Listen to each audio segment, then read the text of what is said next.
നിസ്കാരം ഖളാ ആക്കാൻ 3 കാര്യങ്ങൾ. ഇസ്ലാമിൽ 2 കാര്യങ്ങളേ ഉള്ളൂ. പുതിയതായിട്ട് ഒന്നുകൂടി പറയാം. ഒന്നാമത്തെ ഉറക്കം, 2 മറവി. ഉറക്കവും മറവിയും കൊണ്ട് നിസ്കാരം ഖളായി, അള്ളാഹുവിന് ശിക്ഷയില്ല, നമ്മൾ ഖളാ വീട്ടിയാൽ മതി. മൂന്നാമത്തെ ഒന്നുണ്ട്, ഏർവാടി സിയാറത്ത്. കുറെ ഹമുക്കൾ ഞാൻ ഈ സദസ്സിൽ പറയുന്ന വിഷമം കൊണ്ട് പറയാം. ഇവിടുന്ന് ഒരു വണ്ടി പുറപ്പെട്ടാൽ, ഇവിടുന്ന് വണ്ടി സ്റ്റാർട്ട് ചെയ്താൽ ഏർവാടി കൊണ്ടാണ് നിർത്തിയത്. അല്ലിത്ത ഇതിന്റെ ഇടക്കുള്ള നിസ്കാരം കാര്യമൊന്നും ഇല്ലല്ലോ. സിയാറത്ത് നിങ്ങൾ ആരെടുക്കേ പോകുന്നു? ബാദിഷാ തങ്ങെടുക്ക്. അവരെന്തിനു വേണ്ടിയാ ജീവിച്ചത്? അള്ളാഹുവിന് വേണ്ടി. അവർ മരിച്ച എന്തിനു വേണ്ടിയാ? അള്ളാഹുവിന് വേണ്ടി. നിങ്ങൾ എന്തിനാ ചെല്ലുന്നത്? നിങ്ങളുടെ കാര്യങ്ങളെല്ലാം വളരെ എളുപ്പത്തിൽ ഡിജിറ്റലായിട്ട് നടക്കാൻ വേണ്ടി. ദാരിദ്ര്യമുണ്ടായി, സൂറത്തുൽ വാഖിയ ഓതാൻ ആദരവായ റസൂലുള്ളാഹി സ്വല്ലല്ലാഹു അലൈഹി വസല്ലം തങ്ങൾ പറഞ്ഞു, അത് ഓതാൻ വയ്യ. സൂറത്ത് നിങ്ങൾ ദുഹാ നിസ്കരിക്കും. ദുഹാ നിസ്കാരം എന്നുള്ളത് ഹല്ലുള്ള നിസ്കാരമാണ്, ഭാഗ്യത്തെ കൊണ്ട് തരുന്ന നിസ്കാരമാണ്. ദുഹാ നിസ്കരിച്ചിട്ട് റബ്ബിനോട് ദുആ ചെയ്യ്, പടച്ചോനെ എന്റെ പ്രയാസങ്ങളൊക്കെ മാറ്റിത്താ, നല്ല സമൃദ്ധി വരുമെന്നാണ് അല്ലാഹു റസൂൽ പറഞ്ഞത്. നിസ്കരിക്കേണ്ട അവസ്ഥ പാടാ. 500 രൂപ മുടക്കിയാൽ ഇവിടുന്ന് ഒരു വണ്ടി പോകുന്നുണ്ട് ഏർവാടിയിൽ. നേരെ അവിടെ ചെന്ന് എല്ലാ കാര്യങ്ങളും അങ്ങോട്ട് കൊട്ടി കൊടുത്താൽ എല്ലാം കൊട്ടക്കണക്കിന് ഇങ്ങോട്ട് കിട്ടും. ഓക്കെ, സിയാറത്ത് എന്നുള്ളത് പുള്ളിമുള്ള അമലാണ്. പക്ഷെ നിസ്കാരക്കാരനുള്ളതാണ്. മനസ്സിലായേ? അള്ളാഹുവിനെ ഭയപ്പെടുന്ന മനുഷ്യർക്കുള്ളതാണ് സിയാറത്ത്.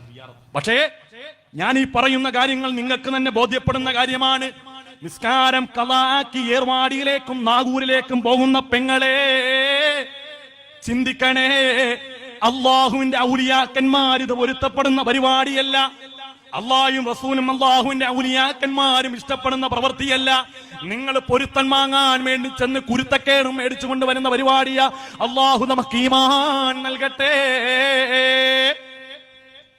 നോക്ക്, ഭീമാപ്പള്ളി ഉറൂസിന് എന്റെ നാട്ടിൽ നിന്ന് ഒരു വണ്ടി നിറച്ച ആളുകൾ പോയി. ഭീമാപ്പള്ളി ഉറൂസ്, അതിൽ എന്റെ വീട്ടിൽ എപ്പോഴും വരുന്നൊരു സഹോദരിയുണ്ട്. അവിടെ ഇങ്ങനെ വെറുതെ രസത്തിന് ചോദിച്ചു, ഉറൂസിലൊക്കെ പങ്കെടുത്ത് താഴത്തായിരുന്നു, എവിടെ നിസ്കരിച്ച്? അവിടെ പെണ്ണുങ്ങൾക്ക് നിസ്കരിക്കാൻ സ്ഥലമില്ല.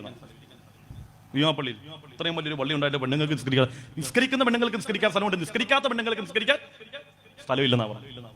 നിസ്കരിക്കുന്ന പെണ്ണുങ്ങൾക്ക് നിസ്കരിക്കാൻ സ്ഥലമുണ്ട്, നിസ്കരിക്കാത്ത പെണ്ണുങ്ങൾക്ക് നിസ്കരിക്കാൻ 1 ഇഞ്ച് ഭൂമി പോലും അവിടെ ഇല്ല. അള്ളാഹു നമുക്ക് ഈമാൻ തരുമാറാകട്ടെ. എന്തിനാണ് ഇങ്ങനെ ജീവിക്കുന്നത്? എന്തിനാണ് ഇവിടെ ഇങ്ങനെ ജീവിക്കുന്നത്? ഉദരം ക്രമേണ പടുത്തു ചീഞ്ഞളിഞ്ഞില്ലയോ,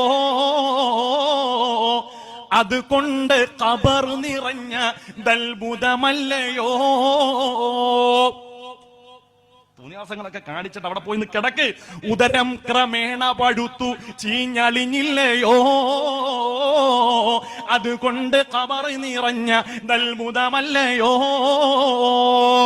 ആർത്തും ആഹ്ലാദിച്ചും ഉല്ലസിച്ചും എല്ലാ കോമാളിത്തരങ്ങളും നൃത്തങ്ങൾക്കും ചുവടുവപ്പുകൾക്കും സാക്ഷിയായി അവസാനം ആ കുഴിയിൽ വെറ്റമുക്ക് ജുമാ മസ്ജിദിന്റെ ആ പള്ളിക്കാട്ടിൽ കൊണ്ടുവച്ച് 3ാമത്തെ ദിവസം എത്തുമ്പോൾ ശരീരം പൊട്ടി വയറ് പൊട്ടി ആ ചീഞ്ചലം ഖബറിൽ നിറഞ്ഞ് മയ്യത്തിങ്ങനെ ആ ഖബറിൽ ഒഴുകി നടക്കുന്ന ആ ഒരവസ്ഥയുണ്ടല്ലോ പെങ്ങളെ, നീ ചിന്തിച്ചാൽ എങ്ങനാണ് ഉമ്മ നിനക്ക് നിസ്കാരം ഉപേക്ഷിക്കാൻ കഴിയുന്നത്?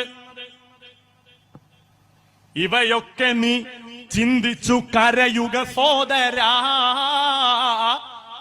എന്നാൽ സുറൂറായി നീ കടക്കും മറുകരാ. പറഞ്ഞതാ, തെങ്ങിന്റെ മടലടരുന്നതും കണ്ടില്ലേ,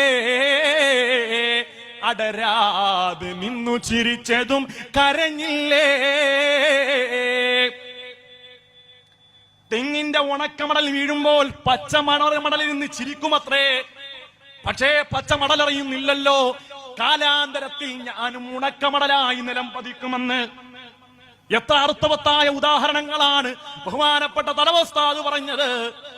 ഇവയൊക്കെ നീ ചിന്തിച്ചു കരയുക സോദരാ, എന്നാൽ സുറൂറായി നീ കടക്കും മറുകരാ. തെങ്ങിന്റെ മടലടരുന്നതും കണ്ടില്ലേ,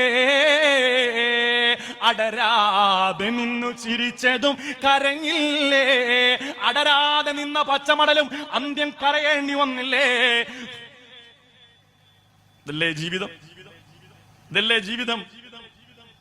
മേൽപോട്ടുയരും വീർപ്പുകൾ താഴോട്ടെത്തുമെന്നാരറിയും.